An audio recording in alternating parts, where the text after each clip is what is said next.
captain of nothing but a sinking ship. Don't do this to me, Harry. The Ohio State. It's Ohio State. What do you mean, the? 312-988-15. Hello? You tell Johnny all you've heard and seen. Sometimes it's good to just yell about football. Yeah, that's right. Welcome in, welcome back, folks, to All of the News Happens When John Is Not Available, part 747 edition of the Always Irish Show. We got some things to go over real quick. This is going to be, it's going to be interesting. Every time I am unavailable, big news breaks. And it doesn't matter what's going on. I'm sitting here for weeks. We're sitting here going, what are we going to do for GM? We're doing these shows. We're in between. What are we going to do for that? Whatever. And then all the news happens right when I am unavailable. That is just, it's the way it goes. It's just the way it is. So let's get into this. I got a few things to go over and an update or two. So as always, thanks for being here. Oh, we'll get to it. We'll get to it, Phil. I got a bad story. So welcome in, welcome back. Do it, subscribe if you haven't yet. Appreciate it very much. Give the video a thumbs up. That helps Johnny out as well. Notifications on it where you don't miss nothing. Twitter. Bob, I'll get to that. I just got distracted by Bob's comment here. Hit subscribe, give the video a thumbs up, notifications on, you don't miss nothing. Twitter, search bar Always Irish or at Always Irish Inc. Emails alwaysirishnd@gmail.com. Audio only anywhere you want it. You can get it. Call in lines 312-988-15. Dial it up. Tell Johnny all you see. Notre Dame Fighting Irish brought to you by SI. Read all about it. Patreon.com/Always Irish. He the former captain. He the leading tackler. Mike Goolsby and myself breaking it all down. All right. We got a couple calls. I want to do some chats. Couple of these calls hit the GM news, and we'll kind of see how we do. So here's the deal. I was going to be gone on a family trip all weekend with all of the cousins. We're going to go together, extended family. We're going to go to the Wisconsin Dells and be inside and doing water stuff when it's negative 80 degrees and snowing and everything else and all that stuff. So that was going to be the plan. We were going to have no show on Friday to account for the travel to do all that. Wednesday night, I lay down to go to sleep. I get hit with the flu, something awful. I get hit with the flu. And since Wednesday night, I have been bedridden more than the Gipper on his last rites. Absolutely laid out, bedridden, only getting up to go to the bathroom since Wednesday night, and I'm nowhere near 100%, but I some content needed to be put out. So there's no way we're going 2 hours. I don't have the energy. I'm getting a headache just looking at the screen. I literally bedridden, just every symptom you could have, bedridden like the Gipper.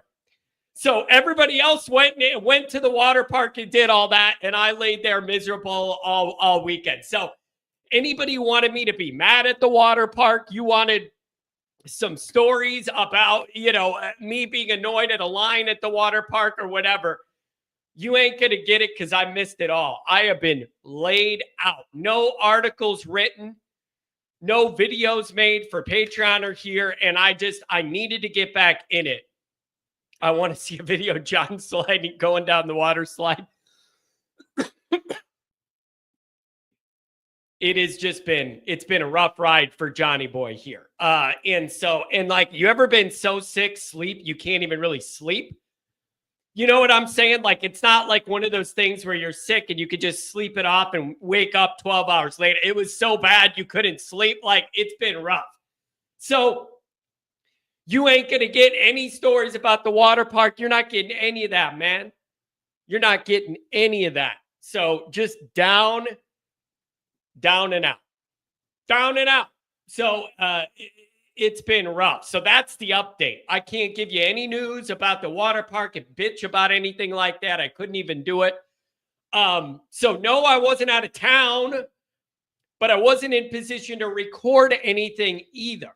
And so every time I'm going to go to Florida, every time I'm going to do something, the news breaks. And we've been waiting on Mickens news, and we've been waiting on GM news. And sure enough, we got information on both of that right when I go down.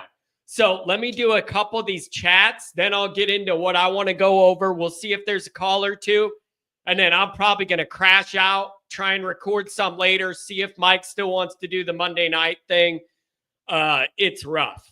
Chris says he's had the flu and COVID both this year. It's just, it is what it is. I'm not acting like I'm dying over here. It's just been a very unpleasant last handful of days. And still nowhere near 100%. That's just the way it goes. So the show's got to go on. There's got to be some content put out from this channel. So we're going to do the best we can. See how long I could go. And that'll be it. So let's do a couple of these chats. And we'll go from there. Eric, my lawyer in Michigan, $20 holler. Who starts quarterback in 25's fascinating decision, especially considering the two immediate tough games start. Logic says Freeman starts Angeli. However, Freeman has shown he plays to win. Therefore, he starts Carr against Miami. I want to see how he starts the competition. Does he start it out in spring with an announcement? First thing, this is open competition. May the best guy win, whatever. I don't know what he does. In my opinion, how Freeman decides to set this all up is going to have a lot to do with how it goes. And I believe that. So I think it's a big deal how Freeman wants to start this project out and frame the dynamic in everybody's minds right when spring starts. So I think that's going to have a lot to do with it. And so we'll see how that goes. This is going to be, this topic, Commander, is on my list. I'm going to try and record a video about it to put out tomorrow. And then maybe we talk about it Wednesday when I get a little healthier and my head clears and I can see straight. I see where USC would prefer dropping the ND game from the schedule. I saw that as well. They're trending in this direction, and there's a lot of reasons why. And we'll get into that. It's disappointing. It's not surprising. When you look at where the sport's going, it makes sense. But, man, it just looks like a soft LA, typical Hollywood, take the easy way out, take the shortcut to everything way. It comes off really, really weak. Mark with glasses. USC's integration into the Big Ten didn't go well, 4-5, and they've lost 6 of the last 7 to ND. Desperately looking for wins and how to avoid losses. Yeah, it's just, that is so soft. Eric, John, the long 24 season burned me out. I listened to you on replay. I understand, man. I've had a lot of people reach out, say they just need a break. They just need a break. Ryan, I love how Freeman waits till John goes on vacation to announce a big hire. It's the way it always goes. I wish it was vacation, but whatever it is, whenever I'm not available, the news breaks. Freeman has never in the past seasons anointed a starting QB right up front. Therefore, in his first press conference, he'll say it's an open competition. The last 2 cycles, fine, he could have said that. But with the money involved and the dynamic of bringing in an outside one-year guy, the writing was on the wall, and I hold to that. He could say it's an open competition, but when you're bringing a guy off the street on a 1-year deal for $1 million, how open is it? That's been my argument before. So I don't know. Commander, you're on to something. What's the motivation for a conference team to want a big non-conference game? Why would ND want to push for big games during this season when the goal is to make the playoffs? I think you're on to something. I really do. Commander, who's the big-time hire? The GM? Since when has the GM position been anything we've ever heard about or cared about? God, I wish I had the energy to yell at you. since the position just became a priority in college football about 2 minutes ago. And it's the way the sport's changing. That's when and why. Isn't that obvious? This position's just becoming in vogue. This position's just becoming something everybody's valuing and wanting to have. It's the modern way that these rosters are being built. Everything's changing. So the answer is very recently, because that's where the sport's changing. But that's where it's going. So you're not wrong that this has not been a long time priority. It just hasn't been a thing that long.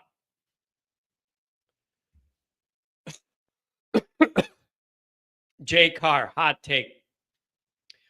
I'm more impressed and excited for Mike Martin than Blanchard. His resume is impressive as an NFL scout. Career was my priority. Freeman hiring another guy to focus on the high school recruiting operations. Yeah, it does seem like there's a lot of support they're wanting to build in here. Will Maryland go after Mickens for their DC position? Dude, I got some stuff to go over with that too. Yeah, it's just, and I don't know, man.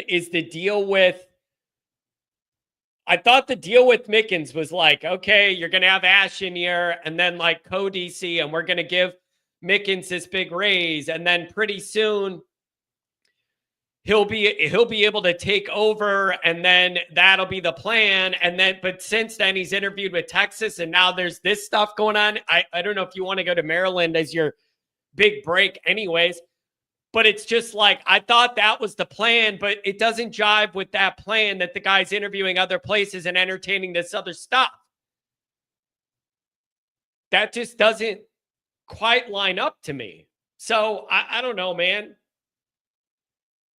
I don't know. It's just interesting. Chris Wilds, I'd love to see the SEC and Big Ten drop Notre Dame from the schedule. ND's a great team despite the head coach. Of course, you got to get that in. A great brand, but I want to force them into the conference. I don't know what you do. If the Big Ten and the SEC say we're just not playing you or whatever, then what does Notre Dame do? Join the Big Ten, or do you fill out the schedule with the other easy teams and then Notre Dame will be in the, there you go, Chris. We'll find a workaround. You do that. Mike McCone's never interviewed for the Texas job. How about Mike Mickens? If Mike McCone has never done it, how about Mike Mickens? Who's Mike McCone?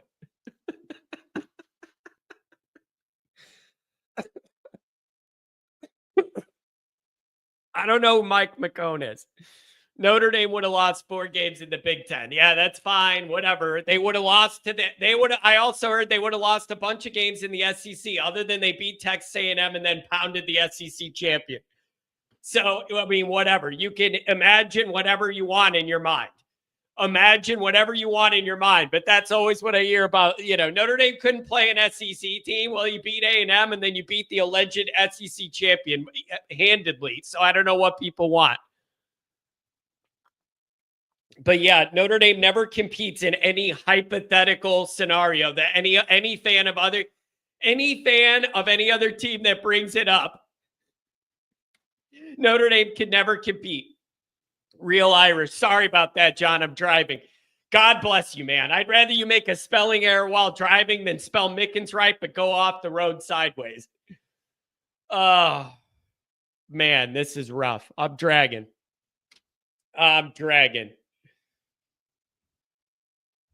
Irish. Steele.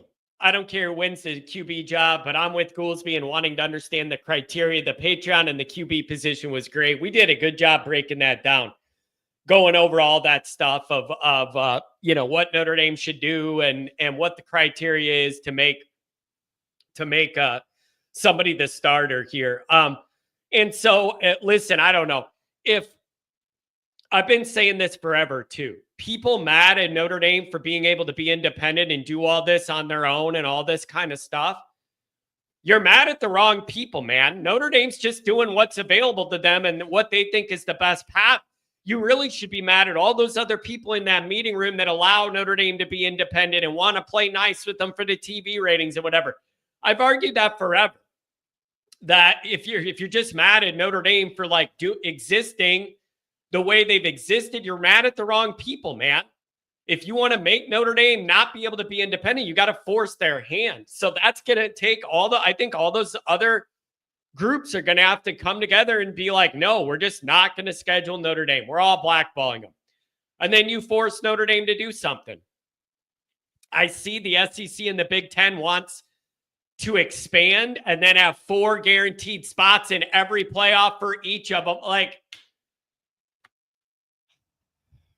I don't know where this is all going. So that's some of the chats here. And let's see what Mark thinks. What's going on, Mark? Good morning.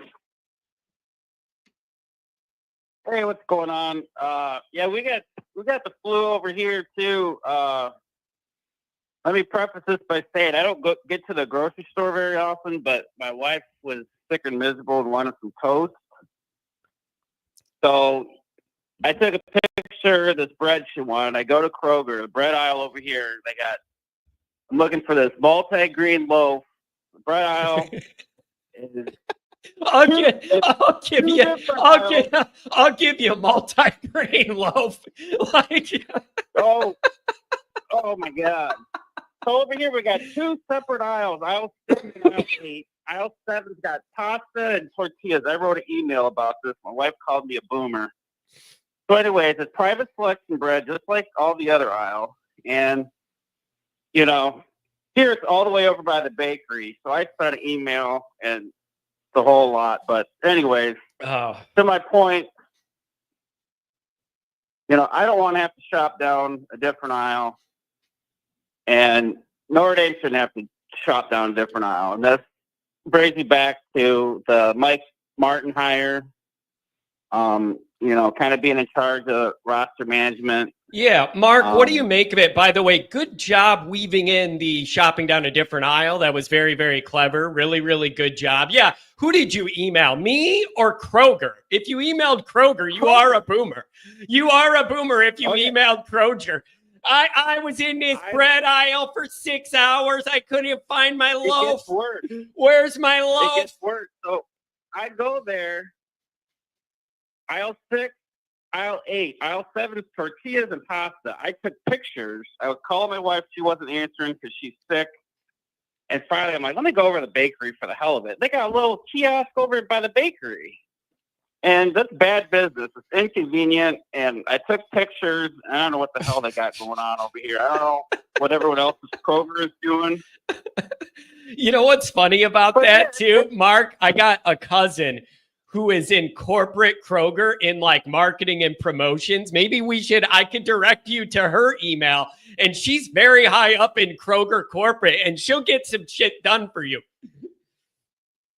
Oh, well, pass her my information because it's just totally ridiculous. I mean, if you got to do a double-sided aisle, so be it, but they got bread all over the place. Oh, that's funny. You can't divide out the loaves. Yeah. So, with him bringing in the NFL model, so to speak, just, make a list. And this guy's not going to be playing Fortnite with the recruits like Chad. This is a business at this point. And these players have salaries. And I don't know if you saw it just the other day, Chris Sims was saying that he named his top 4 schools that can just print money above anybody else. He named Texas, Notre Dame, Ohio State, and Michigan. Yeah. And the valuations are all over $1 billion. I'm sure there's a few others added to that list, but until there's, and the other thing is, as long as these schools continue winning and can justify the expenses, I think it's going to be the schools that have the occasional underperformance where people are going to start questioning the payout. Yeah. But as it is, Notre Dame should be able to capitalize on this right now. Yeah. And so what do you make of the Mike Martin hire? It's all interesting. The reason this is so different. Happy birthday, Kent, by the way, man. Thanks for always being here. Happy birthday, buddy.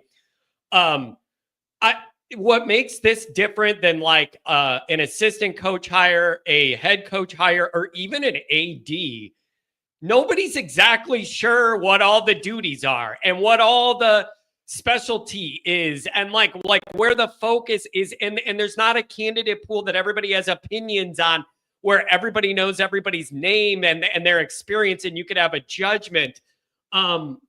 It's such a new market. What do you make of the Mike Martin hire? Do you have any thoughts? Yeah, and I think, back to my point, I think the roster management, and then now we're to the point where Notre Dame is going to be paying the players directly as well, on top of all the collectives. So there's going to have to be thought put in there. I don't know what I think last I read it was $20 million, but I think that was to all sports, not just football. I'm not exactly sure, but I think there's going to be a little art and science to managing the players in between recruiting and the portal. And I think you want somebody that has that little bit of NFL experience. Yeah. Do you think there's more work involved doing what he was doing at the NFL level or the college level? Or do you think that it's a pretty equal amount of work, but different work? Because I always just have in my mind that the college game is 247, 365. There's never a break. There's always the portal. There's always recruiting, always the next thing, in a way where even the NFL maybe has a couple more breaks built into your life. And so I don't know what to make of that either, him jumping from the NFL to come do college.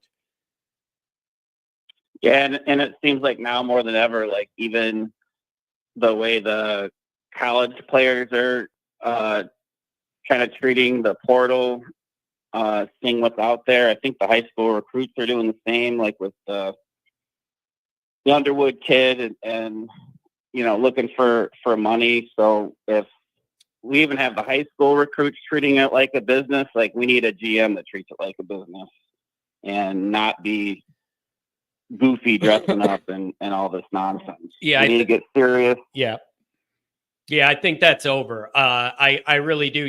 To bring a more, I've been reading about the profile and the idea to bring a more professional style model to South Bend. Well, you know what? That doesn't line up with dressing up like a leprechaun like I do on a Halloween.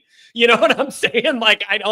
I just don't see that. Well, let the fans be goofy. Let the fans do that. It seems like that's going to change. And maybe that's a part of the maturation of this program that we should all look forward to. I'm open to that.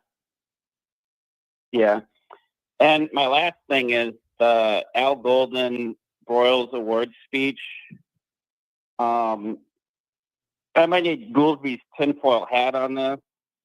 And I love Al Golden. His perspective on everything, the way he represented everything on the way out was perfect.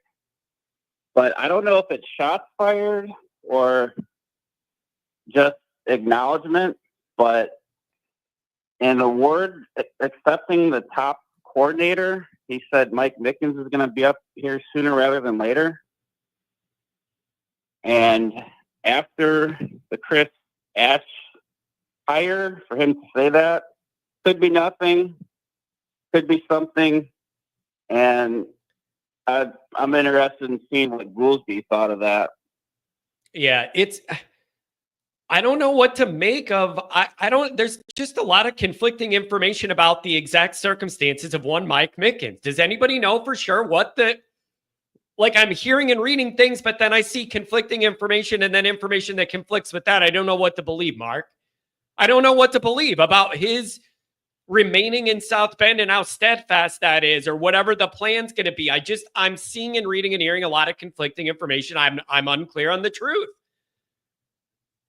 Yeah, I just, when I saw him say that and knowing, that the confusion of his role and bringing in Chris Ash it made me wonder if he was kind of thinking that should have been the successor. I mean, Mickens is 38, so like everyone keeps treating this guy as like an up and coming guy, but maybe his experience isn't as impressive and lengthy, but I mean, he's not going to stick around. He's not like super young. Like I don't know if that's anything or not, but I was kind of interested that he added that in there real quick. Yeah, but like there's risk in all of this, and Marcus Freeman needed to calculate the risk. There is a risk of you go with Mickens for the DC too early, and there's risk in that. There's downside in that. And then there's also downside risk in being like, we love him. He's going to be dynamite in 2 or 3 years, but is he willing to wait around for that time? So like, would you rather be early on that boat or late on that boat if you believe in him that much? Like that ended up having to be a calculation here. For whatever reason, Marcus Freeman obviously didn't feel Mickens is ready for that role full time. And then there's just maybe a reality check to that and what that means for Mickens. I don't know.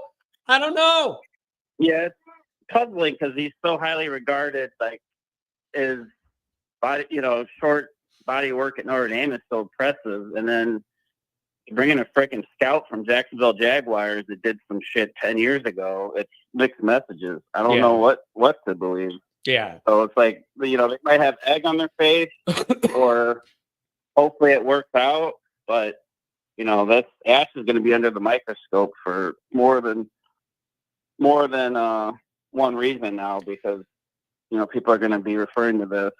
And then my last thing is Notre Dame basketball sucks. This is a lowest of lows. I don't know what this guy is doing. They're getting worse. And you see all these other programs like Michigan, the first or second year, they're up and running, and we're getting worse. Our offense stinks.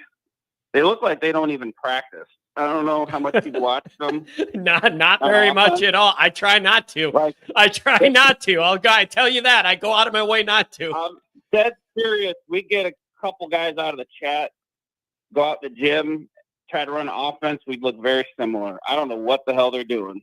Yeah, it's I've heard a lot of people are unhappy. I don't act like I understand all the basketball stuff, but whenever something bad happens, I get a bunch of texts from Tim, the angry Tim, and he's heartbroken and embarrassed. And see, I woke up and he said it was a disgrace. So like, it's rough. And then here's the next thing, Mark. When we get into, if I can see straight, I'm going to record a video for tomorrow about this USC and then maybe dodging us and dipping off the schedule and all that. And then maybe we talk about that on Wednesday's show. But there's some very interesting stuff there I want to get into. And it wraps into the bigger changes in college football overall that's going to be going on. Mark, I really appreciate you giving me a call, man. And if you need my cousin's email, I'll let you know. You can light up Kroger all you want. I'll get you right to Kroger Corporate, Mark. Yeah, Kroger, figure it out. Yeah. I love you, Mark. Maybe I'll see you tonight on Raw. All right, bye. Have a good one. Oh, I got to blow my nose. You guys know that. You want to talk about a high quality radio program first thing in the morning? How about the host blowing his schnoz? Dennis Wilson. Notre Dame thought they were winning a natty. Here's number one. As somebody with a famous name, the last time anybody cared what Dennis Wilson thought, the Beach Boys were popular. And if you're old, you're going to know who Dennis Wilson is. And if you're not, then you're not. I just picture like an otherwise well-adjusted 42-year-old, guy. Maybe he's got today off with the holiday or whatever, and he's waking up with a cup of coffee and whatever. He's in his undies, and he's in the basement, and he's just sitting there laughing. You know what I'm going to do? You know what I'm going to do this morning? I'm going to write Notre Shame, and I'm going to think I'm trolling these people, and I'm going to laugh, and we're going to get them. We're going to get them. You guys, I love a good troll job, but you got to do better than Notre Shame, Notre Lame, Rudy was offsides. Your schedule, you never play anybody. When every year you do the breakdown and you pull up those schedules and you realize some of them are harder than others, but none of them are laid out intentionally to be a total joke. I go over all the time. People are mad at the wrong people.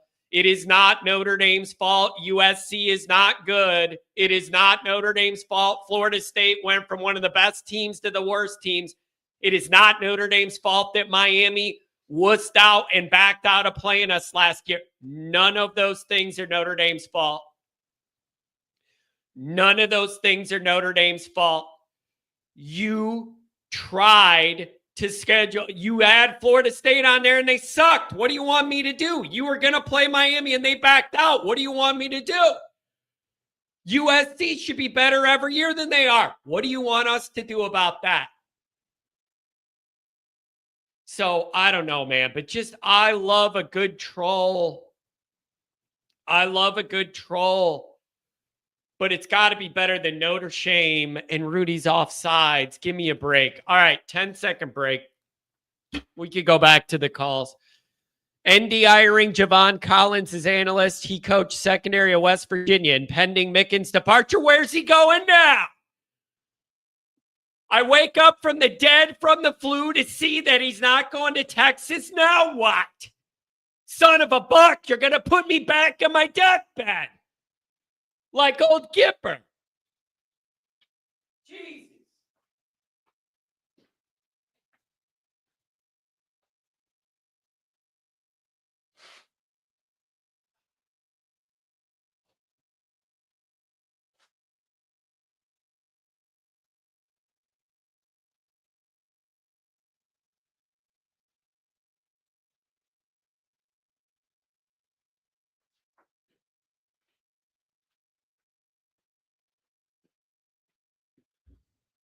Oh, man. Anyways. So, yeah, where's he going now? Mickens, where's the next spot? This is a far cry from we're bringing in Ash and then Mickens is going to get a raise and he's going to be the DC in waiting and the co-DC now and whatever. That was the plan I was sold, but none of the activities matched the plan. So what gives, bro? I don't understand. WPP, what's up?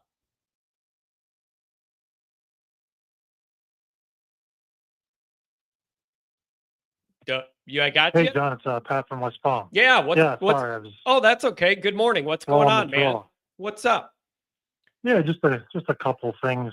Thanks for taking the call, first of all. Oh, no problem.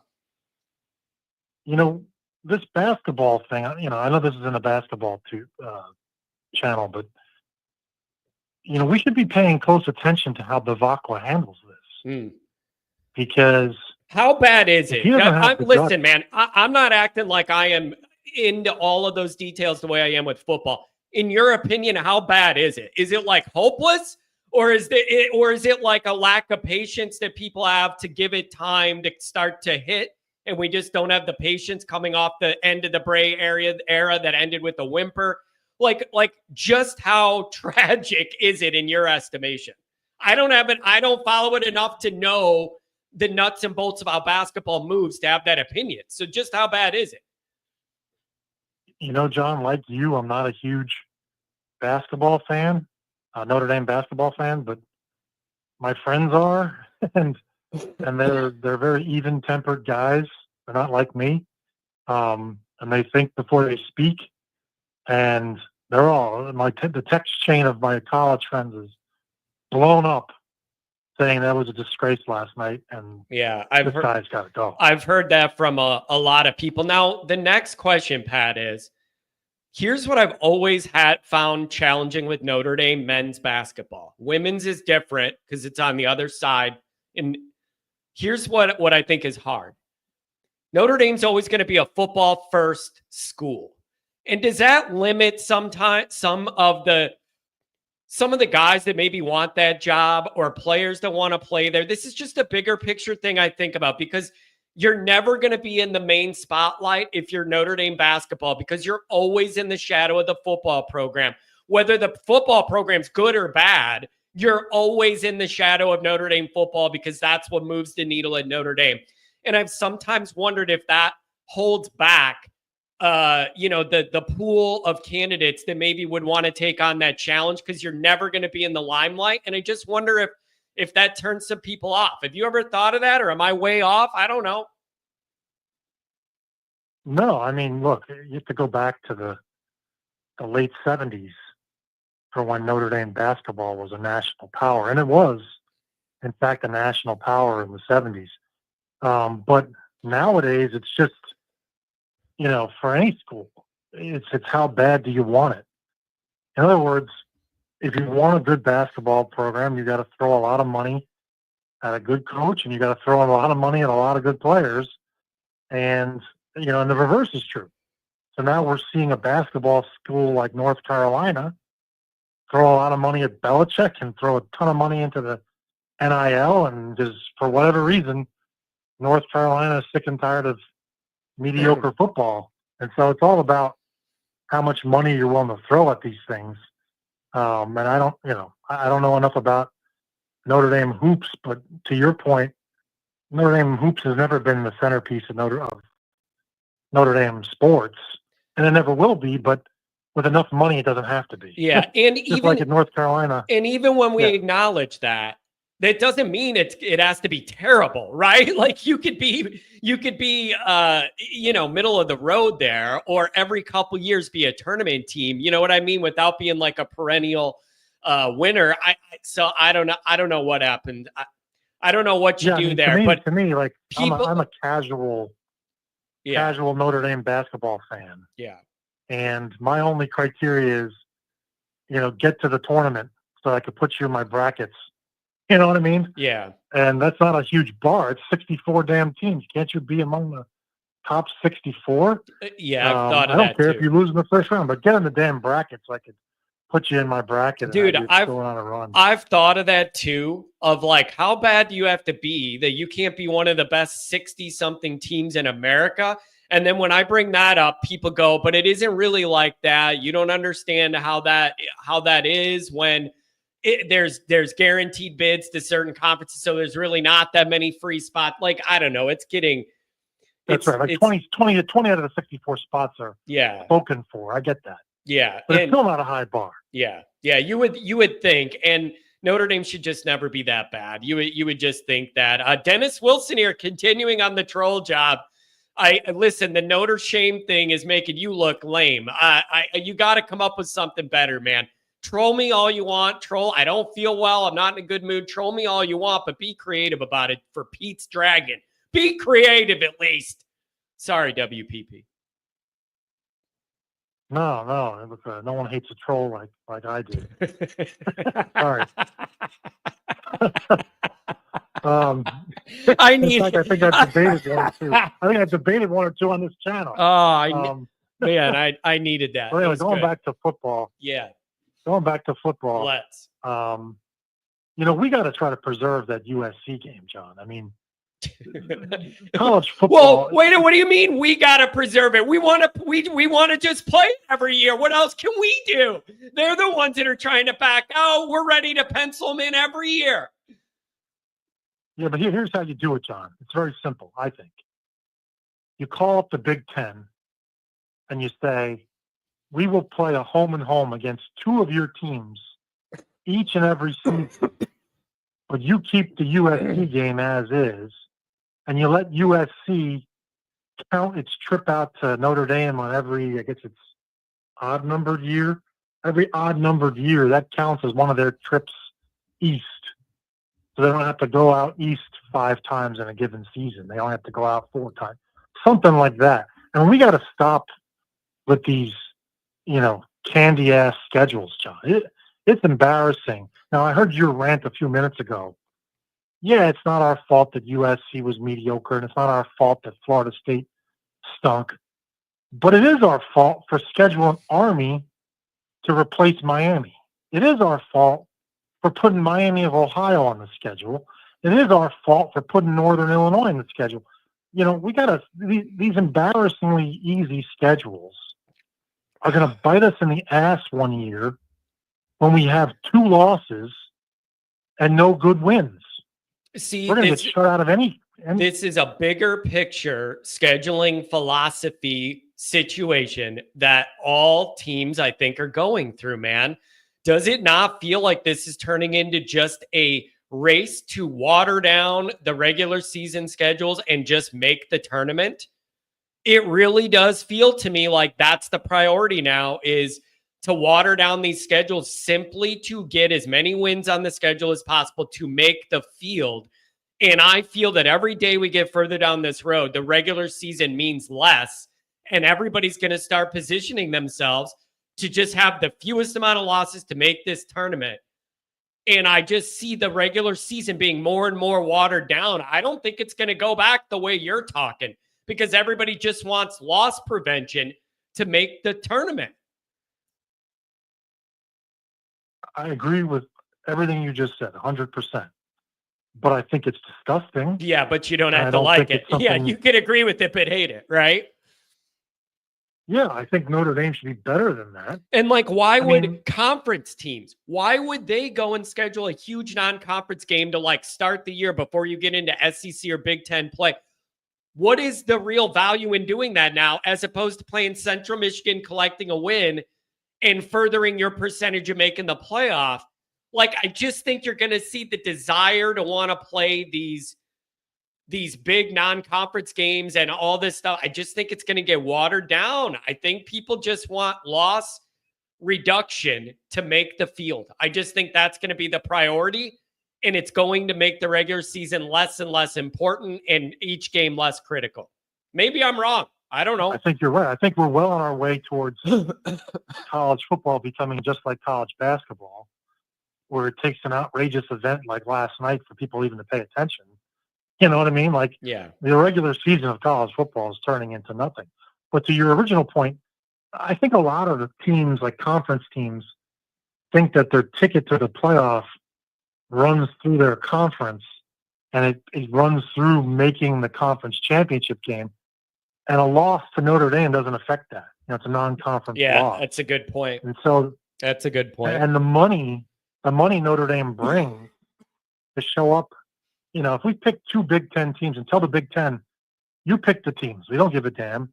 We'll play any two of your teams every season in a home and home, and do it on a rotating basis. I mean, I think it'd be great to see. I'm not even from the Midwest. I think it'd be great to see Notre Dame play Minnesota and Iowa and teams like that. I think it'd be interesting, and make it so that they're daytime games too, so we get the players back at a reasonable hour, and we're not burning the midnight oil, landing airplanes at 4 a.m. You know what I mean? Yeah. I just think that these watered down schedules are going to bite Notre Dame, because there's an underlying resentment towards Notre Dame, and it's widespread throughout college football, and it's going to affect that committee. That if we're sitting there with 2 losses, in a given season, and we've played nothing but cupcakes, we're not even getting into a 16-game playoff. Whereas if we play 4 strong teams and 4 other decent teams, and then mix in a couple of cupcakes at the end, like Navy, that's a whole different discussion. But you can't look. I'll be honest with you. I think we got very fortunate last year in that, I thought about this a lot, and I'm like, if we had played that Ohio State team, in the 3rd or 4th game of the season, as we had the prior 2 seasons, they would have beat us, right? I mean, they would have beat us. And so we wouldn't have made the playoffs this year if we dropped 1 in Northern Illinois, and then had to confront Ohio State instead of Purdue, let's say. So my point is, we had a very easy schedule last year.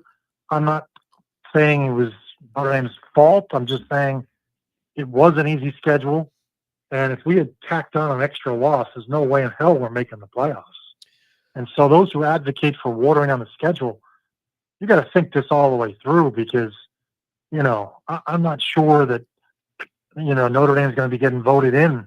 I think watering on the schedule is a one-way ticket to having to join a conference I think it's sooner rather than later. I think it cuts both ways. Dennis Wilson, albeit Miami versus Notre, shame. Yeah, we're all going to want to meet up with you, buddy. Let me tell you, your creativity here has got us all. We all want to line up and tailgate and meet up with you, buddy. You're cheesy Pete. Unbelievable. I believe this is a John. yeah. John, you gotta have like an IQ test to participate in that chat. And it's gotten ridiculous. But anyway, I don't want to. The chat is the last place you test IQ. The chat's where everybody goes, and then the IQ sorts from there. But it's a double-edged sword, man.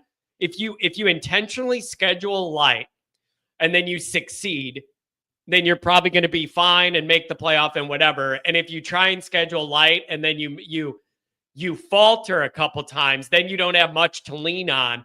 The argument would be, I am not sure this committee is that intent on parsing out quality of these schedules. A lot of times I think they default to how many losses you have at the end of your column. I'm just telling you, I really do think sometimes I'm not sure that they talk about quality of the opponent and all that, but sometimes when it comes down to it, it just feels like it's number of losses that matter. So I don't know, man. I don't know. No, that's a very fair point. I think you're right.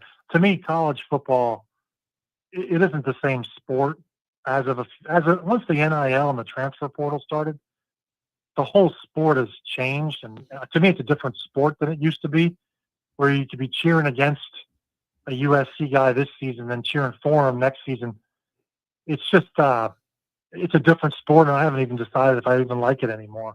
That's the sad part. And the ratings of that championship game were down. Like, I couldn't believe it. The ratings were so low for Notre Dame playing a championship game.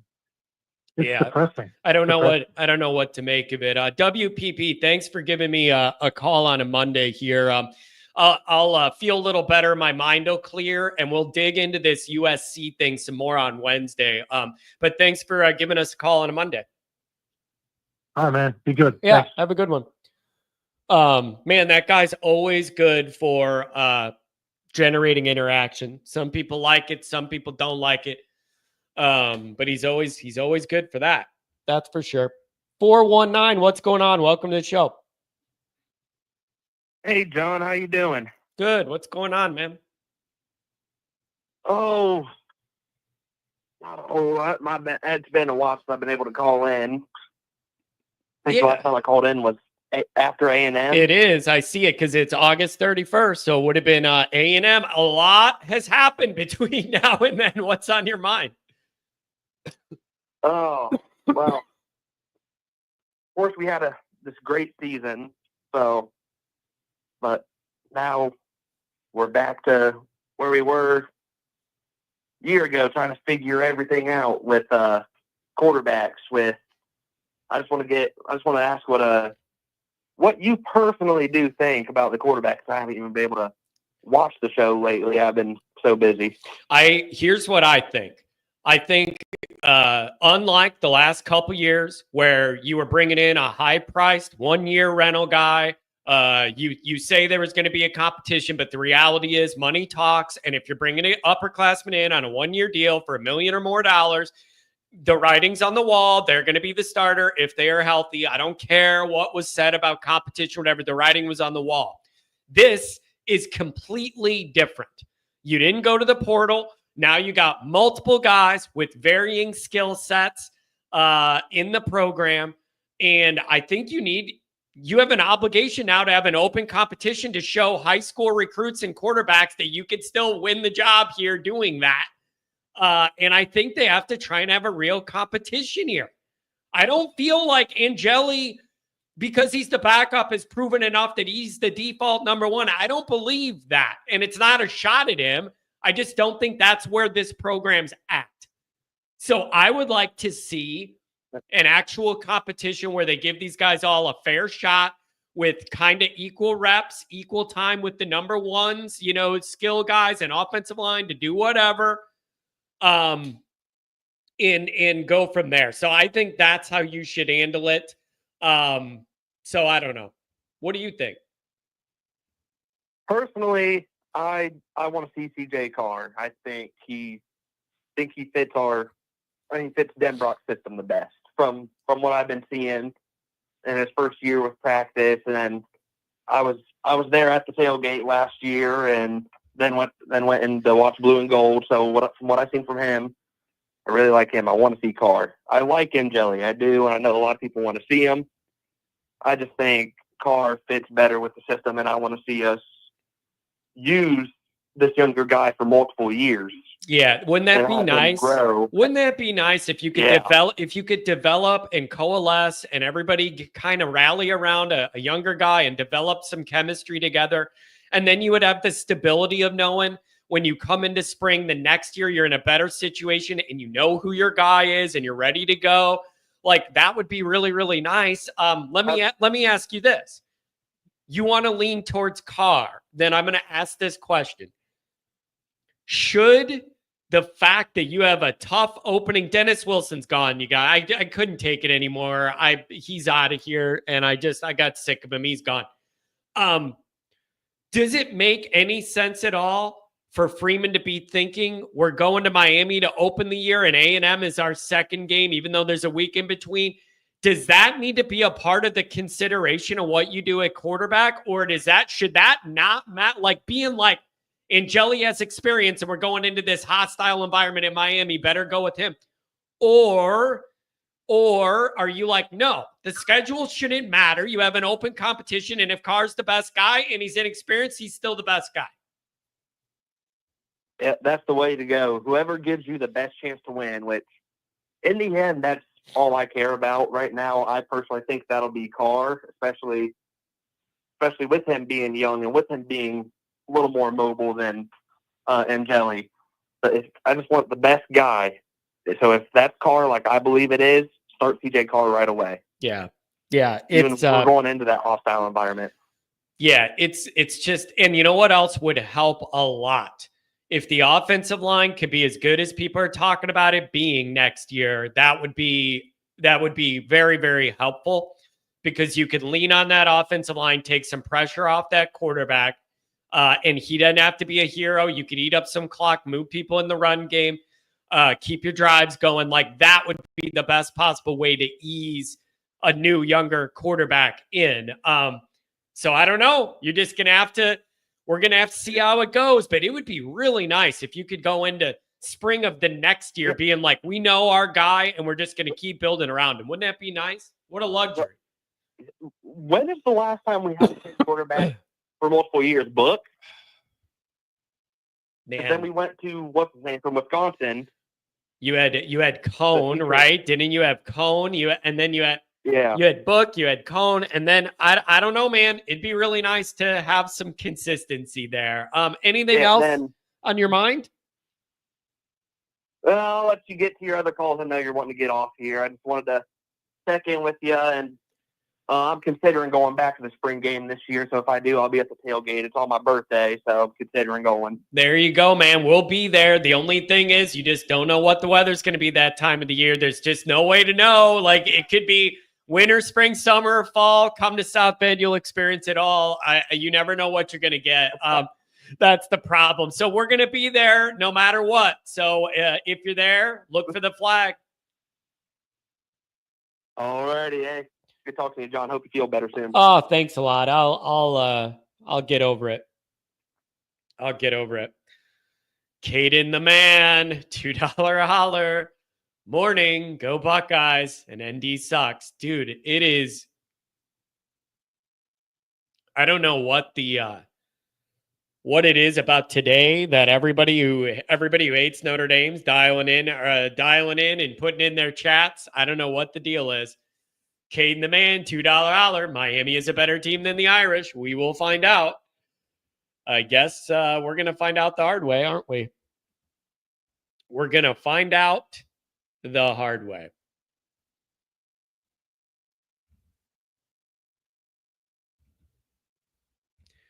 Yeah, ND made the Natty, but in all honesty, ND shouldn't have made the playoffs. But it was all about the money and the advertising. You had a one loss Notre Dame team, man. Take off. I know you don't like Notre Dame and LSU and all that's your thing. I understand all that. A one-loss Notre Dame team in a 12-team field is going to make the playoff. That's just it. No matter who the one loss is to, they're just going to. It's just that's just the way it was going to go. You can't be like, oh, put in all these 3-loss teams over one-loss Notre Dame. It's just not going to work. And there's no scheduling difference that's that vast that you could justify it. You just don't want Notre Dame to do whatever. And the other part of this that's galling is SPF. And you're here every day. I respect you. The other part of this is saying that when it happened in the moment is one thing. But even though you know Notre Dame made it all the way to the final 2 and you're saying that is the ballsy part. That's the galling part is you're saying they shouldn't have made it. They already proved they could make it to the final 2 standing. So it's like, whatever, man. Notre Dame's just, I've said it before and I'll say it again. John, you should go down to the game. I have negative 0% interest in being in the same building as those Miami people. Absolutely none. Absolutely none. I have 0 interest in being in a facility with those people at their place. I'm already wound up enough with Notre Dame football. I don't need that. I don't need that. I have no interest. None. None. Bro, you had the easiest road to the championship. What am I missing? Having an easy road is different than saying they didn't belong. Those are very, very different things. Admitting Notre Dame had a light schedule and then had 1 loss and then ran the table from there, that's different than saying they shouldn't have made it. Those are different things. SPF, you got the support you're looking for from Caden the man. Stop pump faking makes a valid point. I guess. Thanks for the $2. Keep them coming. Keep them coming. If anybody else wants to dial in, 312-988-15.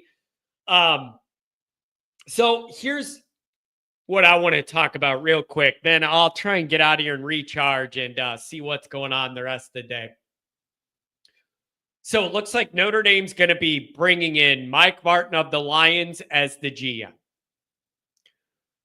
I'm not sure I saw this coming, but how could anybody have seen any of this coming? Because hardly anybody knows anything about the GM market or who is even available.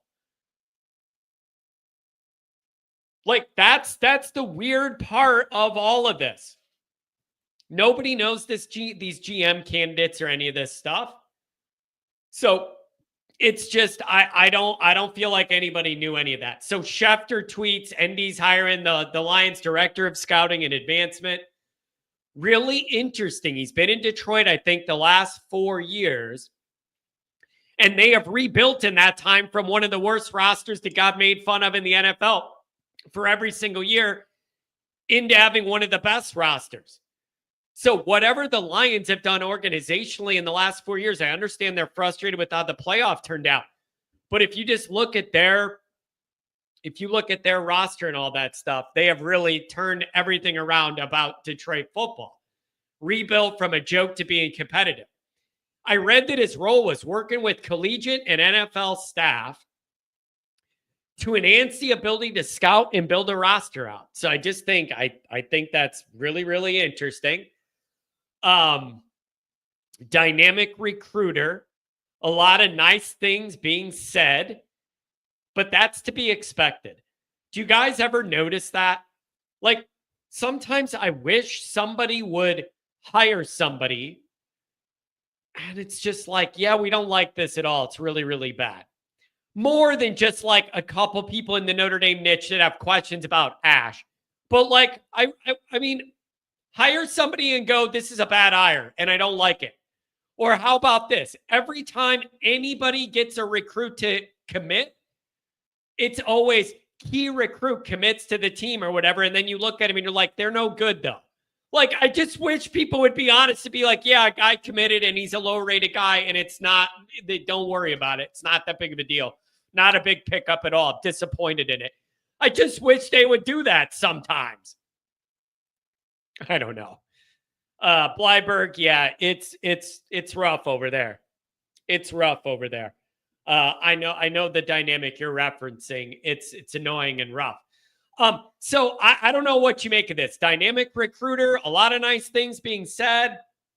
Former Vandy player, been working in the NFL a long time, well over a decade, like 15 years, whatever. And then here's the other interesting part. There's more support hires coming. And what's interesting with that is I'm not sure whether that makes me think this guy maybe doesn't have all the things you want in a GM. So Freeman knows they have to make, in Bavakwa, they have to make other hires to support him. I don't know whether that's how to read this, that they're hiring these other support roles, or if that's just how this goes now. And it's such a big operation now with the GM and all this stuff that you need more help. I have no idea. Yeah, can we stop with all the weird stuff in the chat? Can we just not do that today? It's just kind of unnecessary. So I don't know.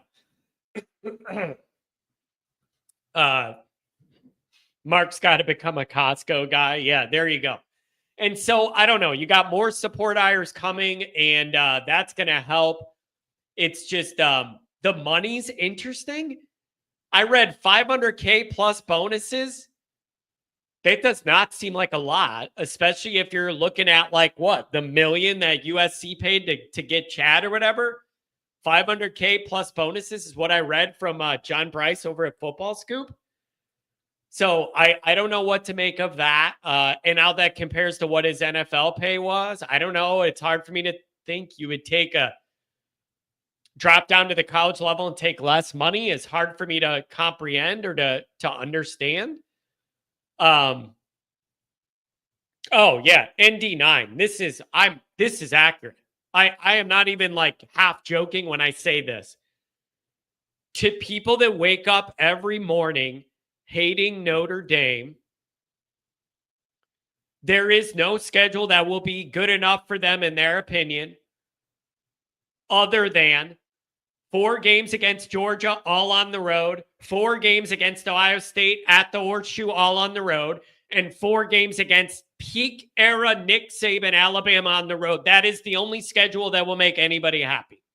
It's the only schedule that will make anybody happy. If you wake up with Notre Dame hatred in your heart, that is the only way you could be okay with Notre Dame doing anything, is if that's their 12-game schedule. So you're never going to make any of those people happy. It's just the way it is, man. It's just the way it is. Caden the man, you're raking in the dough, baby. Charlie Weiss, the Irish are going to do an overhaul of the staff. Vaughn, you are not a smart person. God.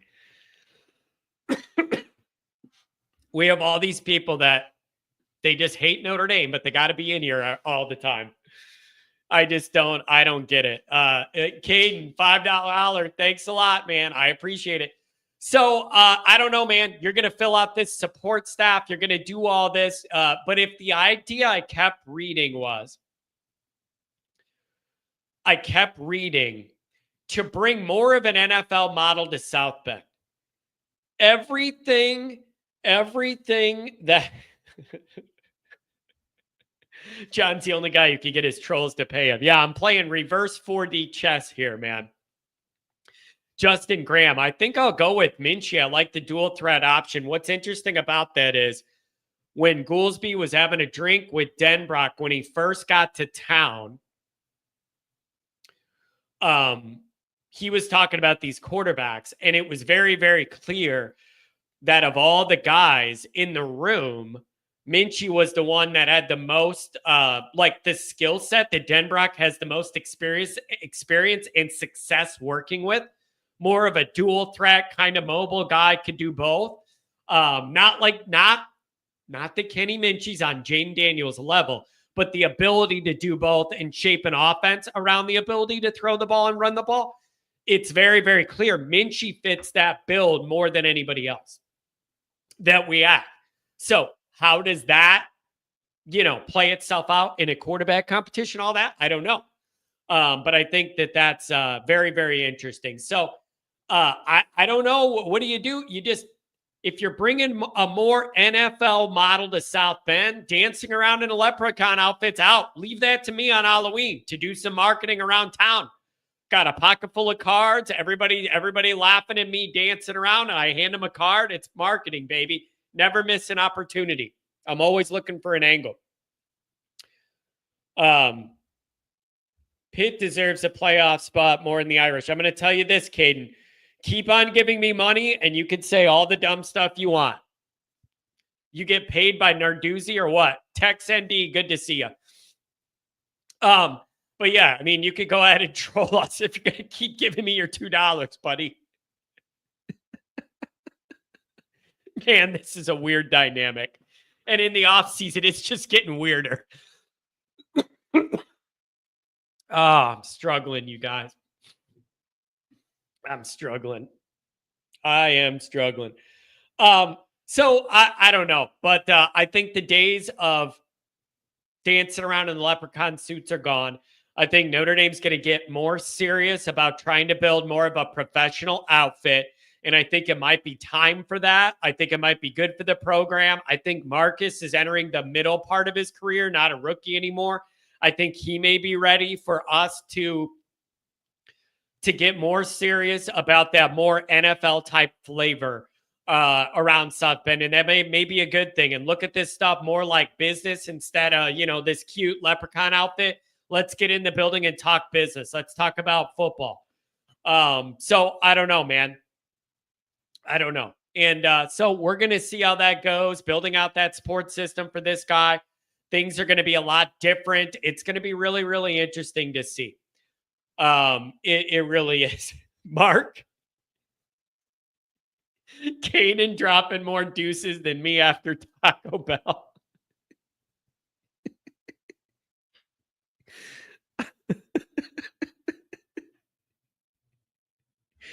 The Irish are going to crumble. I foresee it. Thank you. Keep the $2 coming. Ronald, why are you saying that? ND is imploding. Based on what? You woke up and wanted to cause drama today, or what did I miss? I thought ND was bringing in that dude from Auburn. Any news on that? Some people are saying that that's not happening and they're going with somebody else. I don't know. The basketball coach, whatever, man. John dressing up for a leprechaun, it's not for us. It's for a 17-year-old kid, bro. I understand that, but you got to think about it. I understand it's not for us and it's for the recruits. I'm just saying, like, nobody goes on a Georgia recruiting trip and they're dressed up like a dog running around. Like, Nick Saban wasn't recruiting off somebody dressing like an elephant. Like, at some point, do you see value in appearing to be more serious about the business side of this football stuff than thinking a 5-star guy is going to want to commit to Notre Dame because when he pulled up on a recruiting visit, the recruiting director was dressed up like a leprechaun in the parking lot? Like, I'm just asking, like, about perception. And yeah, they're 17, not 7. I'm just asking about, like, the perception and the feel when you go on these recruiting visits. Somebody wants to talk about winning championships, getting to the NFL and NIL money, and the other one thinks it's cute to have the staff dressed up like leprechauns in the parking lot. It gives off a different perception. And I would argue the dressing up like a leprechaun thing hasn't worked. This recruiting operation's nowhere near where I wanted it to be at this point under Freeman. Nowhere near it. So if you want to argue about the effectiveness of all this, I'll go there too. You need to be inside the top 10 every year. And not in the summer when it matters, you need to get inside the top 10 every year. And you ain't been doing it. You have not been doing it. So maybe it is time. Maybe it is just time to get more serious. John, but all the Irish media guys said you can't critique it because the recruits love it. What recruits? Because you're not getting enough top ones to be in the top 10 every year. Sorry. I want you to get this recruiting thing is not where I envision it being under Freeman. There is still room to grow there. That's why I wasn't crying when Chad left. It's not like he was leaving a top 5 operation. Caden, the man, you're dropping all your allowance. You better ask mommy for a raise. $5 holler. John, it looks like the Irish are making you grow more gray hairs. Notre Dame's going 9-3, and that's fact. Again, whatever you want to say. Whatever you want to say. Just keep that allowance coming, baby. John, don't worry about being in the top 10. Worrying about the kids they recruited to school are making a difference every single year.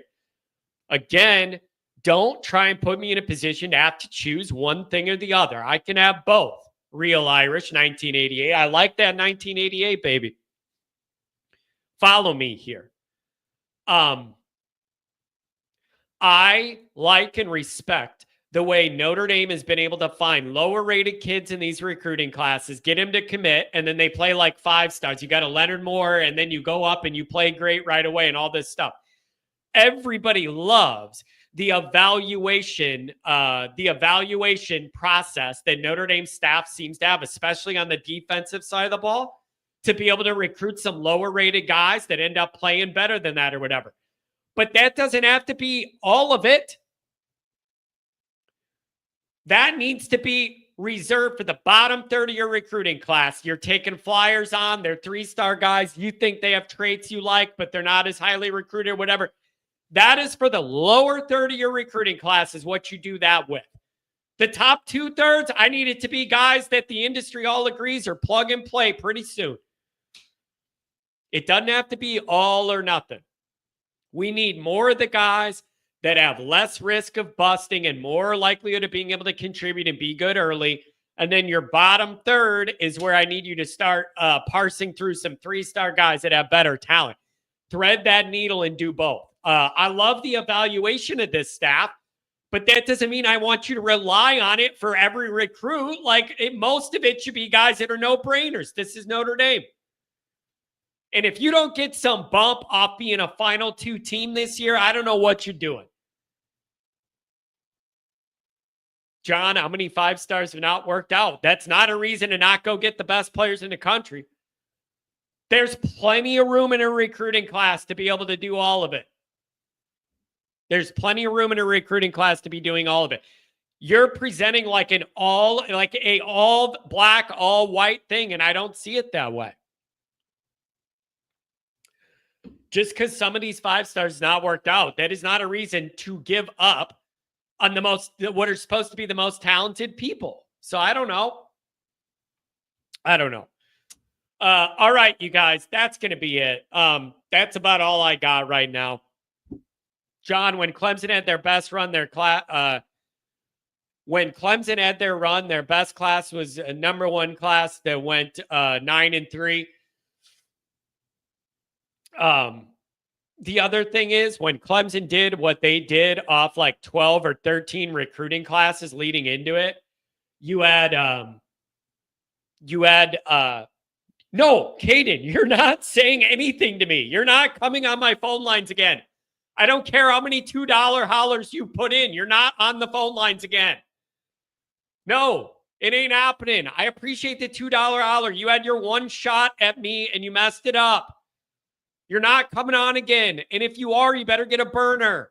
I know your name now. I know your phone number. You're not coming on. I genuinely appreciate the $2 holler, but you blew your chance on the air. It ain't happening. Maybe someday if I'm in the mood, I'll do it. But no, we're not doing that again. I'm not going to have you tell me you trolled me on a stream no one else watched. We're not doing it. I genuinely appreciate the $2, the money. But no, you had your chance, man. And it was a bad try. And I'm not giving you that platform again troll me. Practice for like a year and then come back with a real angle.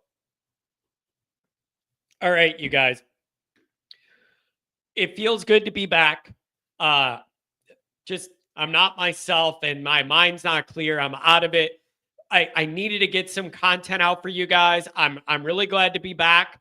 I'll be better Wednesday. I'm going to try and record something for tomorrow so we have it with the USC angle. And we're going to do that, but it just feels good to be back, man. It feels good to be back. I'm sorry, Nick. I'm not trying to be mean to the kid. But I'm just not putting him on here to troll me again and do the whole, I yelled about you in a stream that no one saw. We're not doing that on the phone lines. Nick, I love you. I can't wait to see you guys in a couple months. I'm sure you're going to be at the blue and gold game. Thanks for the well wishes. I'm not that sick. It's just the flu, and I'm getting over it, man. At least you got the KISS championship trophy. Good for you, Caden. I'm happy for you, man. Keep the $2 coming. Keep the $2 coming. Thanks, everybody, for being here. Thanks for the chats. Thanks for the donations. Thanks for the calls. I'll try and record something so you have something for tomorrow, and then maybe we'll be a lot better Wednesday. I'll get with Mike. I think Mike started to not feel good towards the end of the weekend, so I'm going to get with him and see if we're still on for maybe a abbreviated version of Monday Night Raw because I'm not feeling as good. So stay tuned for an update on that. But I really appreciate you guys being here. As always, I'll be in better. I'll be in more of myself and sharper on Wednesday. But I had to get something out today. Thank you, guys. Happy birthday, Kent. I love you guys. Thanks for being here. Thanks for the well wishes. Just the flu, nothing major. It's just when you don't feel good, you don't feel good. Thanks, you guys.